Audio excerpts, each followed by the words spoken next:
On the morning Caleb Mercer aged out of Colorado foster care, nobody sang. Nobody hugged him. Nobody even pretended it was a celebration. A county caseworker handed him a thin manila envelope in the lobby, offered a rehearsed smile, and wished him luck like luck was something the state could hand out with paperwork. Inside the envelope were his documents, a prepaid debit card, and one thing that made no sense at all, the deed to a long-abandoned apple orchard outside Pioneer, Colorado. Left to him by the grandmother he had spent 12 years believing abandoned him. Before noon, his phone rang. The man on the other end spoke too smoothly, too confidently. He said he represented Apex Agricorp, and he was ready to offer Caleb $8,000 cash for the Mercer property. He called the land non-viable. Said selling now would save Caleb trouble later. And for one dangerous moment, Caleb almost said yes. Because to an 18-year-old with no home, no savings, and no one waiting for him, $8,000 sounded less like an offer and more like rescue. But something stopped him. Maybe it was the memory of apple blossoms. Maybe it was anger. Maybe it was the need to finally see what had been left behind. So Caleb refused to sell and boarded a westbound bus, not knowing that under the orchard's dead surface waited the truth that could change everything. Caleb Mercer turned 18 on a bright, wind-scoured Tuesday morning, and the foster care system let him go with the kind of efficiency that made clear it had already moved on. There was no celebration. No family waiting outside. No warm speech about new beginnings. Just a county caseworker in a government building lobby, holding a thin manila envelope and wearing the careful, sympathetic expression adults use when they know they are sending a kid into the world with less than he needs. She shook his hand, wished him well, and that was it. Inside the envelope was everything the state considered enough: his birth certificate, social security card, discharge paperwork, a prepaid debit card with a modest balance. And one unexpected document that hit harder than all the rest, a notarized deed transferring ownership of the Mercer orchard outside Pioneer. His grandmother's land. The grandmother Caleb had believed, for 12 long years, had chosen not to keep him. He barely had time to process it before his phone rang. The man on the other end introduced himself as a land acquisitions officer for Apex Agricorp. His voice was smooth and practiced, almost friendly in a way that immediately made Caleb suspicious. He said the orchard was worthless now. Dry land. Dead trees. No future in it. Then he offered $8,000 cash for the property. To someone who had spent his final foster weeks in a shared room with 2 duffel bags and no plan, that amount felt enormous. It could mean rent, a used car, maybe a shot at community college. But Caleb couldn't shake the timing. How did they know about the deed so fast? And why did they want worthless land so badly? Caleb bought a one-way bus ticket west that same afternoon. It was the first real decision of his adult life, and the weight of that sat strangely in his chest as the Greyhound rolled out of the city. Mile by mile, the landscape opened up, highways gave way to long stretches of sunburnt earth, scrub brush, irrigation cuts, and distant mountains washed pale beneath the Colorado sky. Caleb spent most of the ride staring out the window, replaying the same thoughts in circles. If his grandmother cared, why had she let him go? If she didn't care, why leave him anything at all? Pioneer was smaller than he expected and quieter too, the kind of western town that looked like it had survived mostly by refusing to change. A diner with a hand-painted sign. A feed store with trucks parked outside. Dust, heat, and the sense that everyone noticed strangers. A cashier gave him directions to the Mercer place with a curious look and one dry comment: "That old orchard?" Thought nobody owned it anymore. By the time Caleb reached the property, the sun was leaning low and the silence hit him first. No water running. No engines.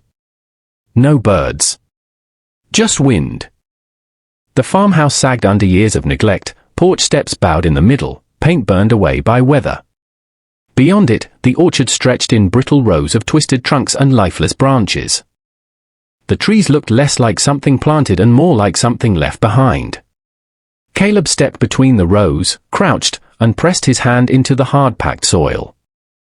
Heat radiated back into his palm. This wasn't an inheritance. It felt like a graveyard. And sitting alone in that ruined house that night, Caleb told himself he'd call Apex in the morning and be done with it. Caleb woke before sunrise with his mind mostly made up. He would sell the orchard, take the money, and leave before the place had a chance to get under his skin. Morning light poured through the cracked kitchen window, softening the wreckage just enough to make it look almost peaceful. But the illusion didn't last. Dust still coated every surface. The sink was dry. The cabinets were mostly empty. The whole house carried the stale silence of something abandoned too long. He moved through the kitchen more from restlessness than purpose, opening drawers, checking cupboards, trying not to think about the call he knew he would make. Then his boot caught on a loose floorboard near the sink. The plank shifted with a dull metallic thud beneath it. Caleb froze, crouched, and pried the board up with his fingers. Beneath it sat a narrow iron hatch fitted flush into the floor, dusty but solid, as if it had been hidden deliberately. For a moment he just stared at it, pulse ticking faster. Then he gripped the handle and pulled. It opened with a dry groan. Cool air rushed up from the darkness below. A wooden ladder led down into a cellar, and Caleb descended slowly, using his phone flashlight to cut through the dim. He expected shelves of canned food or old tools. What he found stopped him halfway down. The space was organized with almost scientific precision. Metal shelving lined the walls, filled with labeled seed jars, sealed soil samples, humidity logs, crossbreeding notes, and stacked binders. This wasn't storage. It was research. And on the far table, waiting in the beam of his flashlight, sat a cedar box carved with one name, Caleb Mercer. Caleb's hand shook as he lifted the cedar box onto the table. His name was carved into the lid in careful, deliberate letters. Not printed. Not stamped. Carved. That alone unsettled him more than the seller had.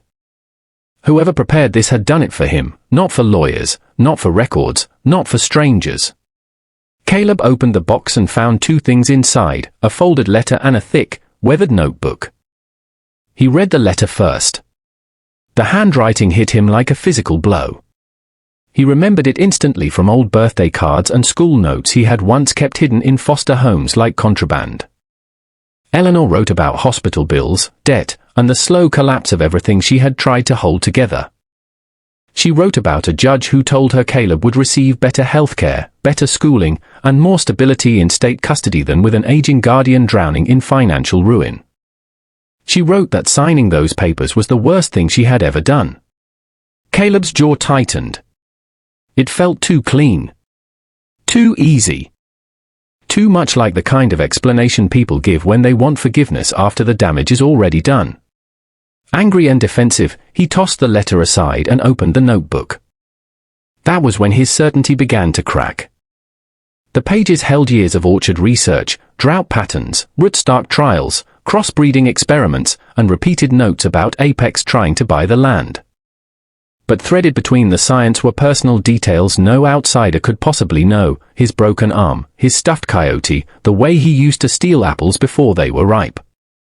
By the time Caleb picked the letter back up, his eyes were burning. Maybe she hadn't stopped loving him. Maybe he had been surviving inside the wrong story all along. Caleb drove into Pioneer that afternoon with Eleanor's letter folded in his back pocket and the research notebook on the passenger seat beside him like something fragile and explosive at the same time. The lawyer's office sat on Grand Avenue in an old brick building with faded lettering on the glass, Daniel Reeves, attorney at law. Inside, the air smelled faintly of paper, coffee, and dust. Daniel himself looked exactly like the kind of man who had spent decades reading difficult truths for a living: silver hair, wire-rimmed glasses, calm eyes that missed very little. When Caleb explained who he was, Daniel's expression changed. "I worked with your grandmother," he said quietly. "She was stubborn. In the best and worst ways." Caleb laid the notebook and letter on the desk. Daniel read for several minutes without speaking, turning pages slowly, his focus sharpening the deeper he went. By the time he finished, the room felt smaller. "This," he said, tapping the notebook, is why Apex called so fast. Caleb frowned. It's just Orchard notes. No, Daniel said. It's documented agricultural research. Crossbreeding. Trial results. Drought resistance work. If it validates, they weren't trying to buy dead land. They were trying to buy the rights before you understood what you had. The words landed heavily. Daniel then admitted something else. Years earlier, when Eleanor had been struggling, he had advised her to sell. Said the orchard was a losing fight. Looking at the notebook now, he seemed almost ashamed. I was wrong, he said. And I'm not going to be wrong twice. For the first time, Caleb understood the orchard was more than memory. It was leverage. The moment Caleb stopped acting like the orchard was junk, Apex stopped pretending to be patient. At first, the pressure came in ways that were easy to dismiss if you wanted to stay naive. The irrigation lines Caleb had just paid to repair were found sliced clean in 3 places, too deliberate to be an accident. Then Daniel's filing to protect Eleanor's research was somehow misrouted at the county office, delaying the process just long enough to feel intentional. A local blog ran a vague piece questioning whether an 18-year-old foster kid could legally claim agricultural work he hadn't created himself. None of it was dramatic. That was the point. It was friction, carefully applied. In town, Caleb started noticing the mood shift. Conversation softened when he walked into the feed store. A couple of older men stopped talking altogether when he came near the counter. Nobody threatened him outright, but the message was clear enough: he was young, alone, and standing in the way of money. In places like Pioneer, people didn't always need to say things aloud for you to hear them. Then the black SUV came up the gravel drive. The same acquisitions officer stepped out in sunglasses and polished boots that looked absurd against the dust. His tone stayed calm, almost friendly, which somehow made it worse. "You're in over your head," he said. "Validation is expensive. Litigation is expensive. We were offering you stability." Caleb felt fear move through him, sharp and real. But this time, it didn't turn him toward escape. He looked past the man toward the rows of brittle trees and said, "Stability for who?" Later that afternoon, Daniel called Caleb back into town and closed the office door before saying a word. That alone told Caleb this wasn't routine. Daniel looked tired in a way Caleb hadn't seen before, like something old had just been dragged back into the light. He removed his glasses, set them on the desk, and admitted the truth plainly: Apex had approached him too. Not directly enough to be charged with anything, of course. Just the kind of polished pressure people with money prefer, suggestions that old professional missteps could be revisited, that his involvement might become inconvenient. That helping Caleb was not worth the trouble. Caleb's stomach tightened. "You don't have to do this," he said quietly. "I get it if you step back." Daniel studied him for a long moment, then shook his head. "I already stepped back once," he said. "Years ago, I told your grandmother to sell. I told her the fight wasn't worth it. I was wrong then, and I won't be wrong again." Something in Caleb settled when he heard that. He was used to adults leaving when things became difficult. Foster homes. Caseworkers. Promises with expiration dates. But Daniel was still here, fully aware of the risk, choosing not to disappear. That night, Caleb walked the orchard with a flashlight in hand. Under the moon, the tree still looked skeletal, the land still dry and severe. But he no longer saw only failure. He saw trial rows.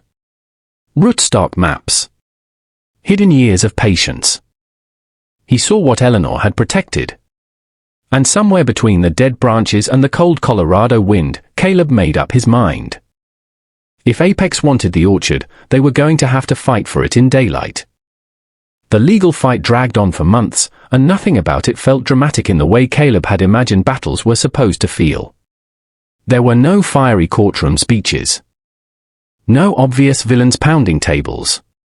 Just paperwork, delays, filings, objections, and the slow grinding pressure of a corporation trying to outlaw someone with fewer resources. Apex attacked the orchard from every angle they could think of. They questioned whether Eleanor's notebooks were complete. They challenged the timeline of her research. They hinted that Caleb, at 18 and newly out of foster care, was too inexperienced to understand what he had inherited, let alone defend it. But the evidence held. Independent agronomists were brought in to review Eleanor's records, and one by one, the pieces lined up. Her notes were meticulous. Her trial plots were documented. Her crossbreeding methods were consistent. The drought-resistant apple strain she had been developing wasn't wishful thinking or backyard guesswork. It was real, repeatable, and agriculturally significant. That mattered.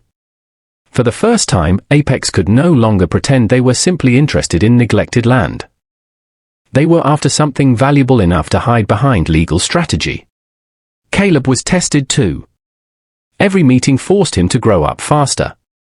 He had to learn terminology, timelines, ownership language, licensing structures, and how to sit still while older men spoke about his future like it was an asset class.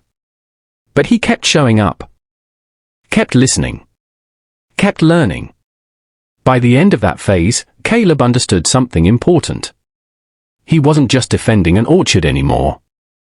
He was defending the truth of Eleanor's work and slowly becoming worthy of inheriting it. When the case finally ended, it did not end with applause. There was no dramatic courtroom moment, no public humiliation for Apex, no satisfying speech about justice. Instead, the final agreement was signed in a quiet conference room in Grand Junction, under fluorescent lights, across a long oak table where everyone kept their voices measured and their pens moving. It felt less like triumph and more like something harder to earn, leverage held. Apex had lost the chance to take the orchard cheaply. That mattered. Under the settlement, they would fund scaled testing, propagation, and controlled distribution of Eleanor's drought-resistant apple strain. But Caleb retained what mattered most, ownership of the orchard, licensing control over the research, and binding profit-sharing terms that recognized the value of what Eleanor had built and what he had protected. He did not crush the corporation. He did something more realistic and, in some ways, more powerful.